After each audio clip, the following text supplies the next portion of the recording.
This video is one in a series brought to you by the American College of Surgeons Cancer Surgery Standards program.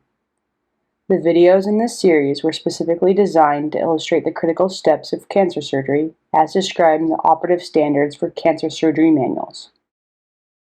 In this video, we will use graphics and intraoperative videos to demonstrate the key steps to a safe and oncologically sound axillary lymphadenectomy performed for breast cancer. This video is a resource for surgeons conducting surgery for breast cancer. First, we will review the anatomic border of the axilla, which must be identified to adequately resect levels 1 and 2 axillary lymph nodes. The axilla is a triangular space delineated by the anatomic structures as follows: the axillary vein superiorly, the latissimus dorsi muscle laterally, and the serratus anterior muscle medially. The subscapularis muscle is posterior and is indicated by the red X. These borders will be clearly visible at the completion of the dissection, which we will show later on in this video. This video demonstrates the initial incision and dissection. A separate curvilinear incision under the hair-bearing area of the axilla can be made to expose the axillary contents, or a mastectomy incision can be used if dissection is being performed in conjunction with breast primary tumor resection. Here, subcutaneous tissue is divided and tissue flaps can be raised, which would be followed by the identification of the clavipectoral fascia. The fascia can be incised just inferior to the axillary vein. At this point, we start to identify anatomical structures. These include the previously shown borders of the axilla, latissimus dorsi laterally, which can be traced up to identify the superior border, which is the axillary vein. The pectoralis major muscle will be visualized anterior and medial, whereas the serratus anterior muscle will be seen at the medial border. The subscapularis will be visible posteriorly after the contents have been dissected. Lymph nodes in the axilla are identified by their location in one of the three anatomic levels. Axillary metastases are most typically found in levels 1 and 2. Level 1, located between the latissimus dorsi and the lateral border of the pectoralis minor muscle, will include 60 to 70% of axillary lymph nodes. Level 2, located between the lateral and medial borders of the pectoralis minor muscle, includes 20 to 30% of axillary lymph nodes. And Level 3, located between the medial border of the pectoralis minor muscle and Halstead's, or the costoclavicular ligament, includes 10 to 20% of axillary lymph nodes. Removing level 3 axillary lymph nodes is not typically indicated, but should be considered to facilitate local disease control in patients with locally advanced breast cancer or N2 disease, and in patients in whom nodes are identified within level 3 upon palpation in the operating room. A target minimum of 10 lymph nodes should be removed during axillary lymphadenectomy to ensure a high level of confidence that the remaining nodes are negative. This video shows the dissection of nodal tissue in levels 1 and 2. Nodal tissue should be dissected from the nerves with minimal nerve manipulation and without skeletonization to complete the resection with minimal morbidity.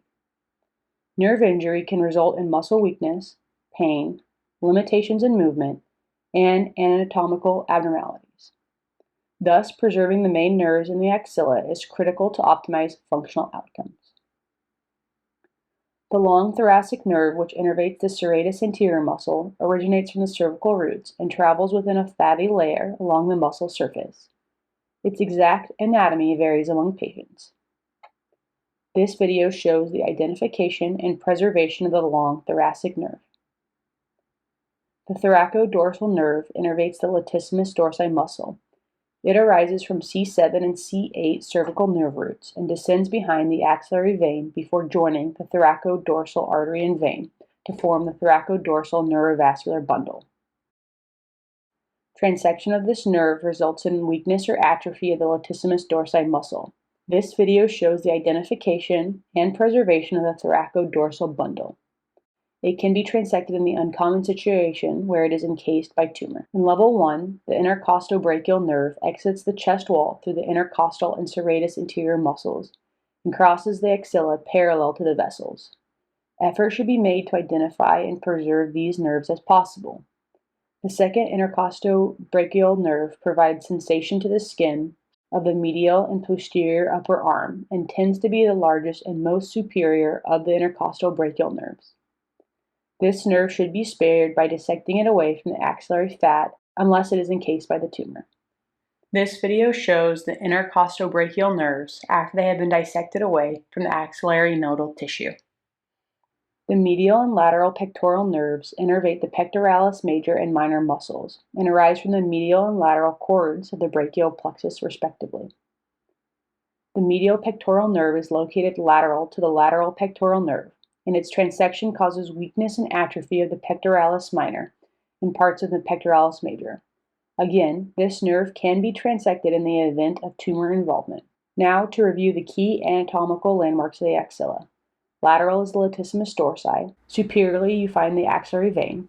Superior medially is the pectoralis major muscle, as well as more inferior medially, you can see the serratus anterior muscle. Here is the long thoracic and the intercostobrachial nerves.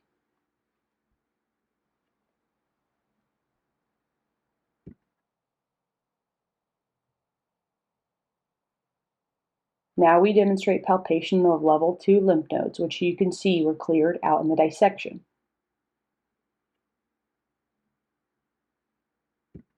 Now you can see the subscapularis posteriorly, now that the lymph nodes have been cleared. And lastly, you will note the thoracodorsal bundle.